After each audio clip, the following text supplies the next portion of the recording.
Je vous salue fraternellement, vous qui aimez Dieu de tout votre cœur, qui savez que sa parole est un autre lui-même et que son action vient de lui. Alors, je voudrais, à travers cette vidéo,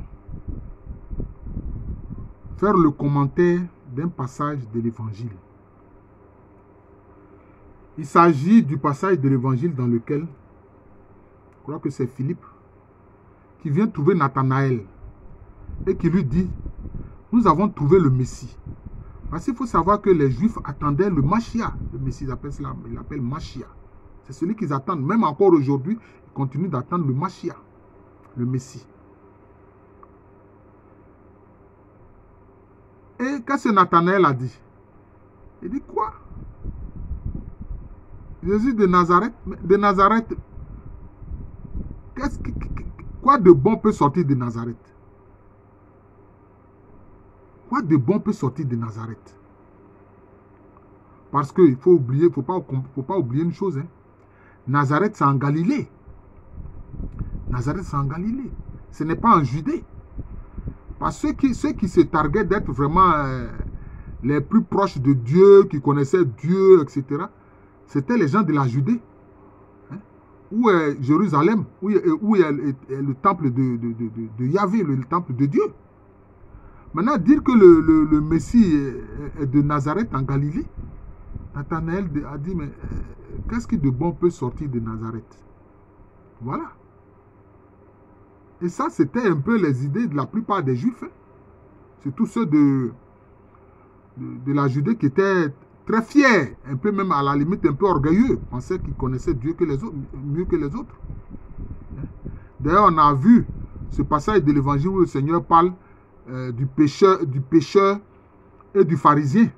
Le pharisien qui s'est dit, oui, moi je paye la dîme, je jeûne, je ne suis pas escroc, voleur, menteur comme ce publicain qui est à côté de moi là, etc.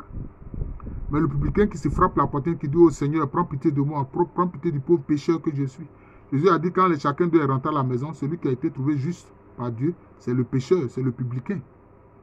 Vous voyez. Et puis maintenant, Philippe a dit quoi à Nathanaël? Il dit, viens et vois. Parce que moi, quelquefois, je suis étonné. Il y a des gens qui parlent de Jésus. Vous ne le connaissez pas. Vous ne l'avez pas fréquenté. Vous ne le connaissez pas. Il ne s'est jamais manifesté à vous. Et c'est vous qui parlez de Jésus, surtout sur les réseaux sociaux. Même moi, je sais que ce sont des petits démons. Ah oui, bah, moi, je vous le dis, hein. Tous les êtres que vous voyez avec un visage humain ne sont pas forcément des humains. Il y a plein de démons.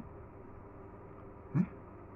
Il y a un qui dit, mais tout ce qui concerne Jésus-Christ là, c'est des mensonges. Mais écoute mon ami, tu n'as pas expérimenté Jésus-Christ.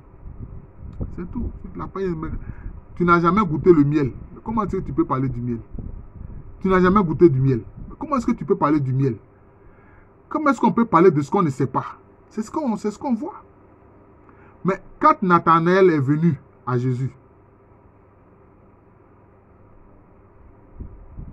qu'est-ce que Jésus a dit? Simplement, Jésus a dit quoi? Il a dit, voilà un vrai juif. Il n'y a pas de mensonge à lui. Il n'y a pas de fausseté en lui. Et puis Nathanaël a dit, mais comment se fait que tu me connais? Et puis qu'est-ce que Jésus a dit? Il dit, quand tu étais sous le figuier avec Philippe là, moi je t'ai vu. Mais ça a tellement bouleversé Nathanaël qu'automatiquement il a dit, mais tu es le Messie, tu es le Fils de Dieu. Tu es le Seigneur. Pourquoi? Parce qu'au moment où il parlait avec Philippe, ils étaient loin de l'endroit où Jésus était. Jésus n'était pas à côté là. Donc il s'est dit, mais comment se fait-il que sur une telle distance, il ne sait pas peut-être quelle est la distance, est-ce que c'est 1 kilomètre, est-ce que c'est 2 kilomètres, ça je ne sais pas ça. L'évangile ne précise pas. Mais il est étonné que Jésus puisse le voir de si loin. Et puis connaître sa vie, connaître la vie qu'il mène. Jésus connaît ça. Vous comprenez? Maintenant, qu'est-ce que Jésus a dit? Il dit, mais tu n'as encore rien vu.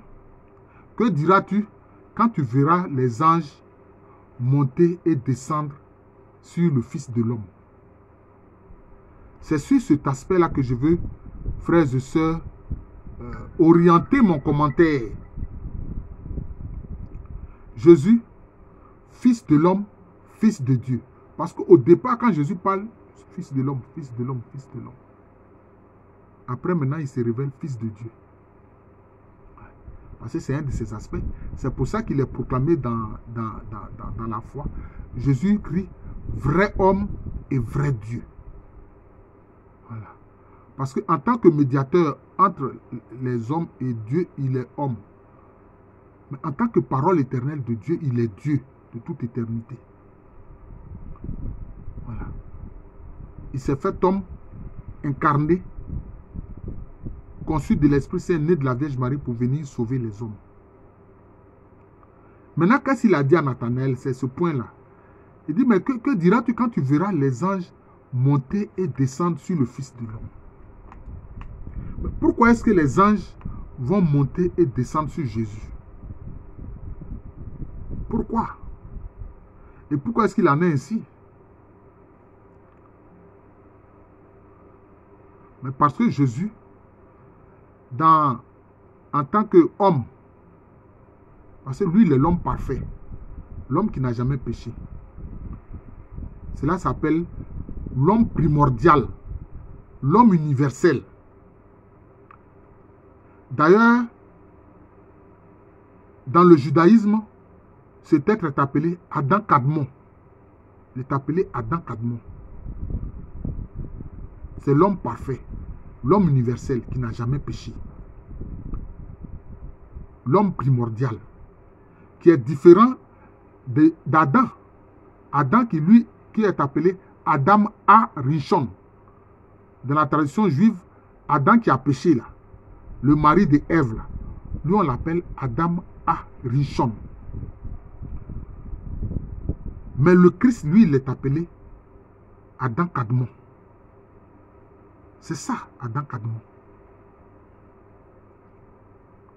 C'est pour ça que, en disant cela à Nathanaël, il voulait lui dire simplement que lui, il est le Messie, qu'il est le Christ. Mais Nathanaël ne pouvait pas comprendre.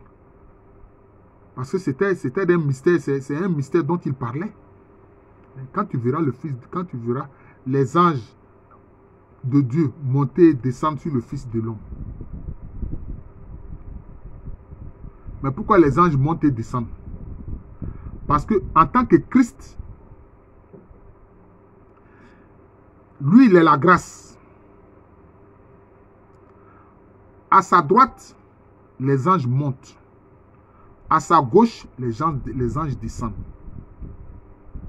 Vous allez me demander, mes frères gens de l'amour de Jésus, pourquoi il en est ainsi.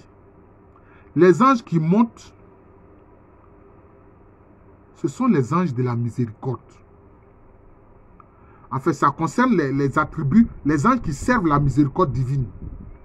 Ce sont les anges qui servent la miséricorde divine. Ce sont les anges qui servent la miséricorde divine. C'est eux qui montent au-dessus du Christ. Les anges qui descendent, ce sont les anges qui servent la justice divine. Ce sont les anges qui servent la justice de Dieu. C'est eux qui descendent sur terre. C'est pour ça qu'il ne faut pas se décourager quand on est persécuté. Parce que Dieu fait justice. Dieu fait toujours justice. Mais il veut laisser le temps aux persécuteurs, aux criminels de se repentir et de revenir à lui. Est-ce que quand Saul a commencé à persécuter les chrétiens, qu'est-ce que Jésus lui a dit? Il a dit, Saul, pourquoi me persécuter? Il n'a pas dit, Saul, pourquoi est-ce que tu persécutes mes disciples? Non. Il a dit, pourquoi me persécuter? Parce que c'est lui-même. C'est de lui qu'il s'agit. Si on te persécute, mon frère, si on te persécute, ma soeur, si tu es disciple de Jésus-Christ, sache que c'est Jésus-Christ que les gens sont en train de persécuter. Ce n'est même pas toi. Voilà, c'est comme ça. Vous voyez. Les anges qui montent servent l'attribut divin de la miséricorde. Et ils font quoi? Ces anges qui servent les attributs-là, ils montent avec les prières des saints. Ils montent avec les prières des saints, les invocations des saints, l'adoration des saints. Mais ceux qui descendent, ils viennent voir les malfaisants, ce qu'ils font de mal. Et ils notent cela pour que justice soit faite. C'est comme ça, pour que justice soit faite. Voilà, c'est ce qu'il faut comprendre. Mais Jésus-Christ, fils de l'homme, vrai homme, homme parfait, homme sans péché, lui, il est au milieu. Lui, il symbolise la grâce. Lui, c'est la grâce. Lui, il est la grâce. Lui, il est la grâce. C'est pour ça que même vous verrez les ésotéristes, mais d'ailleurs même, au niveau même des traditions juives, l'ancien temple, le temple de Salomon, hein, qui était à Jérusalem, il y avait 2 piliers devant le temple. Hein. Le temple de droite, je crois, et puis le temple de gauche. L'un s'appelle Yakin, l'autre s'appelle Boaz. L'un symbolise la miséricorde, l'autre symbolise la justice. Et c'est ça qu'on voit que les francs-maçons ont repris. Si vous allez quelque part et puis vous voyez devant la maison de quelqu'un 2 piliers comme ça, il peut être un franc-maçon. Mais il y a d'autres qui peuvent faire ça parce que ça leur plaît. Mais pour les francs-maçons, ils font ça systématiquement. Voilà. 2 piliers. Un de droite, un de gauche. Voilà. Ben, je vous remercie. Je suis le frère Jean de l'amour de Jésus. C'est mon nom spirituel. Et à l'état civil, je suis le professeur Alou Kwame René. Voilà. Merci encore et bonne journée à tous.